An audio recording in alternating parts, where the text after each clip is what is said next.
This is the final part of our three-part mini-series of tips and tricks that I picked up whilst personally buying and selling property here in the Hundon Valley this autumn.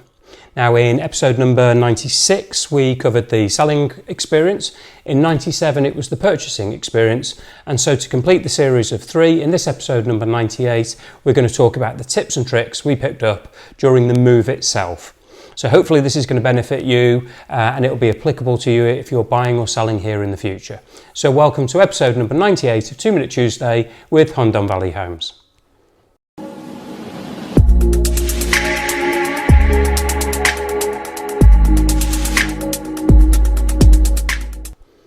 Now let me be the first to put our move into context. Although we only actually moved 700 metres, other than the short distance itself between the actual properties, the move was identical if it had been 7 kilometres, 70 kilometres or 1700 kilometres. So let's get started. Now first of all, packing boxes. Now you are going to need more of these than you expect, believe me. We decided to pack ourselves rather than use the services provided by the removal companies, as we've got the fortune of being able to purchase our new villa before completing on the old one. So we could move some of the items very slowly by ourselves. Now, although you can buy strong packing boxes in the likes of IKEA or Leroy Merlin, Brico Depot if you're in this area, or a local DIY store if not, they're quite expensive. And the truth is that you'll find somebody local to the area that you're coming from who is going to move there in the weeks prior to your move. So why don't you take the boxes off them if possible? Now the big question then is, how do you find out this information?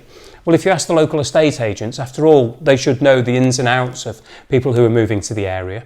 And if not, you should be able to speak to your lawyer or go on a local Facebook group in the area that you live, and then you can request the boxes from there that are suitable for moving and you'll be inundated. And finally, go and speak to local retailers who normally have problems disposing of boxes. Indeed, they may even have to pay to do so. Now, next on from packing boxes is packing tape. Now, one mistake that I made when I was buying was I bought cheap packing tape.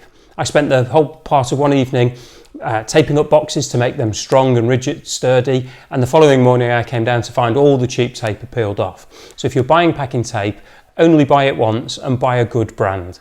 Also, if you want any skin left on your lips, buy a packing tape dispenser for about a tenner, and trust me, it'll be money well spent. Now the next tip we covered in one of the previous two episodes, and that's about time management. Now we shared all of our appointments on Google Calendar, so we knew who was doing what and where they were, and we had apps for things like things to-do lists so that we could add them on, mark them off as they were done, and then we weren't duplicating any tasks and saving ourselves a lot of time. The next tip, perhaps I should have covered this as the first one actually, is get rid of as much rubbish as possible, especially if you're moving to Spain from abroad. Do you need all those thick winter coats? I doubt it. Do you need a lawnmower? Again, I doubt it, although some people have bought them. As a rule of thumb, we said that if we've not either worn it, used it for a period of 12 months, and it has no sentimental value, then the item isn't important to us. My parents, for example, when they moved to Spain many years ago, had months of car boot sales, and they raised thousands of pounds selling unwanted bits and bobs, clothes, furniture, etc. One other tip I have is that, again, from my original move to Spain back in 2006, was I bought my UK spec car with me, as it was nearly new. And I found it was actually cheaper putting it on a transporter, which came to my home, than actually driving it to Spain. And this came with the added benefit that I could cram it full of items destined for Spain. So back onto this move, how did I choose the removal company? Well, in the case of the Hundon Valley, it was very, very simple because we have a great removal company who are based here in the valley itself. And my choice was proven to be correct, as they were not only economical, they were punctual, they were fast, efficient, friendly, nothing got broken. And however, if you need recommendations about removal companies from where you're coming from, go on things like Facebook, where there are groups, and people will tell you the good, bad and the indifferent about the companies that they're using. And if you want to maybe use the company who are based here in Hundon, then again, drop me a line and I'll give you their details, because they're backwards and forwards each and every week throughout Europe, and of course based here in the Hundon Valley itself.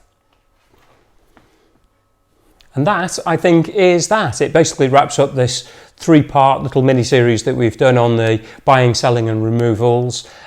Before I go, it's episode 100 coming up very shortly, and as usual we ask people to email in any questions that they may have that they would like covering on in a Q&A, so our details should be on the screen at the moment. If you're looking at buying or selling a property in the area in the future, why not let us know? We're one of the most proactive agents in the area. We have an unbeatable network of premium advertising outlets such as Rightmove, A Place in the Sun, Zoopla and many others, prime location. And they're exclusively for clients who list directly with ourselves. We've got a great network of collaborating agents as far as the coast. So if your dream home isn't on our website, we can find it for you. So until the next episode, number 99 of 2 Minute Tuesday, it's adios from me, and we look forward to seeing you soon. Until then, goodbye.